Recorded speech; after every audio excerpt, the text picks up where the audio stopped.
সমস্যাগ্রস্ত ৫টি শরিয়া ভিত্তিক ব্যাংক একীভূত হওয়ার পর ব্যক্তিগত আমানতকারীরা তাদের জমাকৃত অর্থ সর্বনিম্ন ৬ মাস থেকে সর্বোচ্চ ৫ বছরের মধ্যে ফেরত পাবেন। বাংলাদেশ ব্যাংক ইতোমধ্যে অর্থ ফেরতের প্রক্রিয়া এবং সময়সীমা নির্ধারণ করে একটি বিস্তারিত রোডম্যাপ তৈরি করেছে।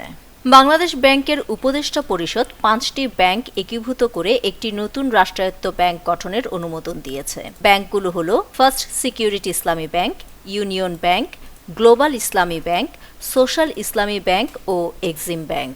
বাংলাদেশ ব্যাংকের খসড়া সার্কুলারের আলোকে ব্যক্তিগত আমানতকারীদের অর্থ ফেরত দেওয়া প্রক্রিয়া দুই ভাগে বিভক্ত হবে। অনাস্থা বজায় রাখতে আমানত ফেরত দেওয়াকে সর্বোচ্চ অগ্রাধিকার দেওয়া হবে। চলতি ও সঞ্চয়ী হিসাবের মধ্যে ৩ মাস বা তার বেশি মেয়াদের আমানত বাদে ২ লাখ টাকা পর্যন্ত অর্থ সুরক্ষিত আমানত হিসেবে গণ্য হবে। একীভূতকরণের পরপরই এ অর্থ অবিলম্বে পরিশোধ করা হবে এবং গ্যাজেটে নির্ধারিত কার্যকর তারিখ থেকে যে কোনো সময় উত্তোলন সম্ভব হবে। চলতি সঞ্চয়ী হিসাবের ক্ষেত্রে কার্যকর তারিখের ৬ মাস পর থেকে ৬ কিস্তিতে প্রতি কিস্তিতে ১ লাখ টাকা করে ২৪ মাসের মধ্যে ফেরত দেওয়া হবে। ২৪ মাস পর বাকি টাকা যে কোনো সময় পরিশোধযোগ্য হবে। নির্দিষ্ট মেয়াদী আমানতের ক্ষেত্রে বিভিন্ন মেয়াদের জন্য পুনর্নবায়ন ও পরিশোধের শর্তাদি প্রযোজ্য থাকবে। ৬৫ বছর বা তার বেশি বয়সী এবং ক্যান্সার আক্রান্তদের জন্য শর্তাবলী প্রযোজ্য হবে না।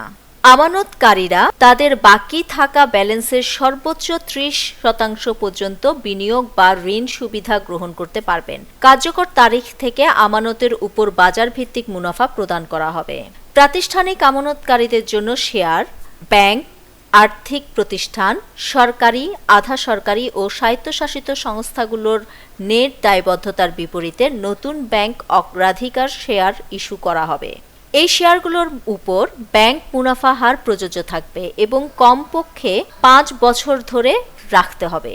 শিক্ষা প্রতিষ্ঠান, হাসপাতাল ও কর্মকর্তা কর্মচারীদের প্রভিডেন্ট বা গ্র্যাচুইটি ফান্ড এই স্কিমের বাইরে থাকবে।